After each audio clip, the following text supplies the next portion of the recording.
ஒரு 20-30 வருஷத்துக்கு முன்னாடி தமிழ் அந்த உலக சினிமா புக்கெல்லாம் வாங்கி நிறைய படிப்பேன். எனக்கு படிக்கிற ஆர்வம்லாம் உண்டு. இந்த இடத்துல குடிக்கிற ஆர்வம் உண்டான்னு கேட்கக்கூடாது, படிக்கிற ஆர்வம் மட்டும்தான் உண்டு. அப்போ வந்து உலக சினிமா கதைகள்லாம் பார்க்கும் போதோ ஆஹா அப்படின்னு சொல்லி நாளை ஒரு 10-15 வருஷம் கழித்து நம்ம தமிழ் சினிமாவே வந்து உலக சினிமாவாக ஆக போகுது, அப்படிப்பட்ட படங்கள்லாம் எடுப்பாங்க அப்படின்னு ஒரு கனவோடு இருந்தேன்.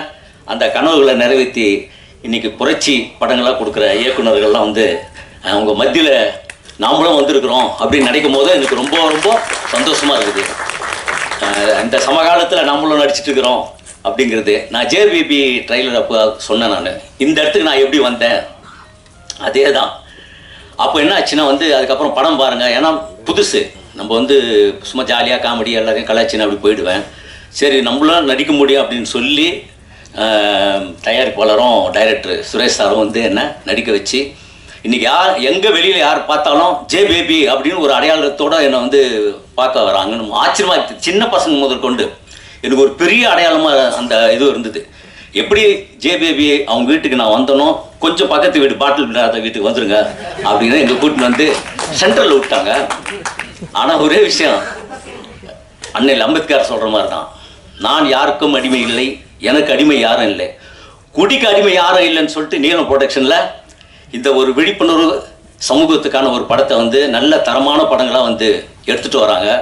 அந்த படங்கள்லாம் நான் இருக்கிறேன் அப்படின்னு நினைக்கும் போதெல்லாம் எனக்கு சந்தோஷமாக இருக்குது. ஏன்னா ஒரு 12 வருஷத்துக்கு முன்னாடி நான் இறைமகன் ஒரு படம் வந்து எடுக்கிறதுக்கு அந்த கேப்பு தான் எனக்கு விழுந்தது. அது வந்து ஒரு குடினால் ஒரு குடும்பம் வீணாக போகிற மாதிரியான ஒரு படம். அதில் வந்து மேடம்லாம் கோச்சிக்கூடாது, நான் ஒரு பாட்டு எழுதியிருந்தேன். சுடுகாட்டில் வந்து அந்த குடிச்சிட்டு ஒரு இது பண்ணுற நண்பர்களுக்காக ஒரு பாட்டு மாதிரி ஒன்று. அதில் வந்து ஒரு செகண்ட் சரணம் வரும். 7 மாடி வீடு கட்டி எல்லா ரூமிலும் ஏசி போட்டுட்டு இங்கே வந்து படுத்து கிடக்குறான், சாதிபாத பேரை சொல்லி சண்டையிட்டு மாணவனா சரிசமமாக இங்கே தூங்குறான், வந்தால் வந்து வாசி, வரணும் சுகவாசி, எதுவும் இல்லைன்னா அடிக்கு வாசி, ராவா ஊற்றிக்கின்னா நீயும் ஊற்றிப்ப, மூஞ்சியை போத்திக்கின்னு முழுசாக போயிடுவேன், கொஞ்சம் ஒச்சக்கலிக்க கொலையை செய்வான், எச்சக்கலை கூட சேராதே, அணகோடா முன்னே மகுடி போதாதே, ஜெராசிக் பார்க்கில் வாக்கிங் போகாதே அப்படி எழுதியிருப்பேன். ஆனால் வந்து என்ன விஷயம்னா, அப்படி இல்லைனாலும் இப்போ இந்த மாதிரியான படங்கள்லாம் வந்து நடிக்கிறேன் அப்படின்னும் போதோ அதை விட இன்னும் நான் முழுமையான ஒரு வளர்ச்சி பெற்றேன் அப்படின்னு நம்புகிறேன். நிறைய பேர் பேச வேண்டியது இருக்குது. நான் சொன்னேன் முன்னாடி, அவங்களாம் பேசிட்டோம், நான் வேணாம் அப்படின்னேன். அதுக்கப்புறம் 1 நிமிஷம் பேசுனாங்க.